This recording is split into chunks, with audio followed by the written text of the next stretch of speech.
We do the little things really well that individually you're like, oh, that's neat. Oh, that's cool. Oh, creative. But collectively you look at it, you're like, that's a great product. And so for us to bring a product online typically takes a lot longer than it should, but there's a sense of pride that comes with that, knowing that you did everything you could to produce a product that can compete with anything on the market or outperform it. That's just who we want to be. I'm Jeremy Denson, founder and co-owner of Bison Coolers based in Fort Worth, Texas.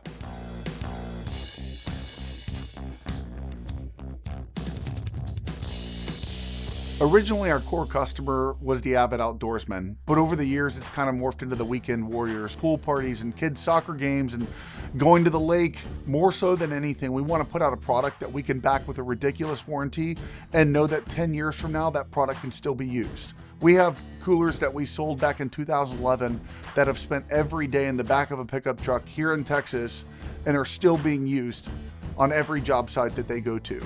The products just last forever and people don't wear them out. So really we had to expand our product line and keeping the brand as fresh as possible.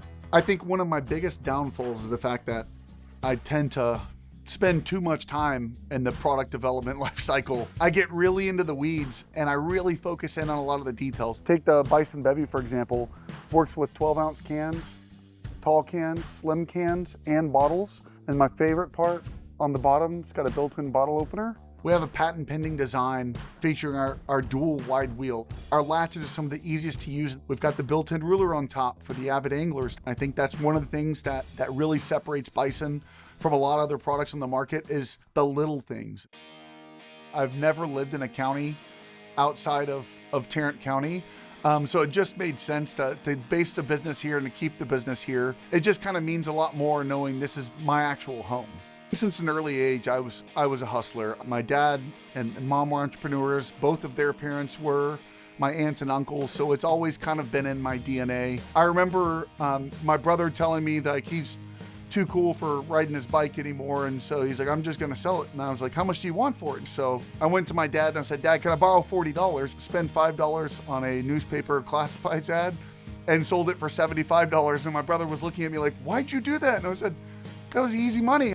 After college, I had a great career path going at Southwest Airlines. I had moved up at a young age and I had a lot more responsibilities. But in 2011, my wife got pregnant. She wanted to stay home. So at that point, I was like, hey, this is my specialty. I'll come up with a side hustle.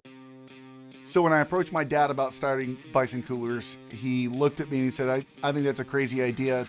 $250 for a cooler, who's gonna pay that? But I don't want to be a bad dad and not support you. And came on board and we were 50-50 partners. We ordered 200 coolers. We would unload them at the street, drive the pickups up the driveway to my dad's barn. Someone posted about our coolers and I don't even know to this day how they found out about the brand at all, but it kind of caught fire. So we doubled the order size to over 400 coolers and it took several months for the products to actually get here. And really it was at that point that I was like, I don't want to be dependent on products that take forever to get here on a slow boat from overseas. So I took it upon myself to try to find a domestic partner. It is far easier to import products from overseas and much more challenging to design a product from the ground up, from absolute scratch, for the only company in America that makes both their hard and soft coolers here domestically.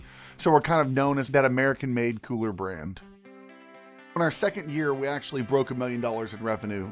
And they always say that $1 million ceiling is the hardest one to break. And we were just kind of in the market at the right place and the right time. My dad, Dennis, looks at me and he's like, oh, I was wrong. This has a lot of potential. Those first several years, we didn't even collect a paycheck. It was just investing and reinvesting in the business over and over again. About half of our employees are actually family members. My wife and brother do sales. My brother-in-law oversees operations and finance.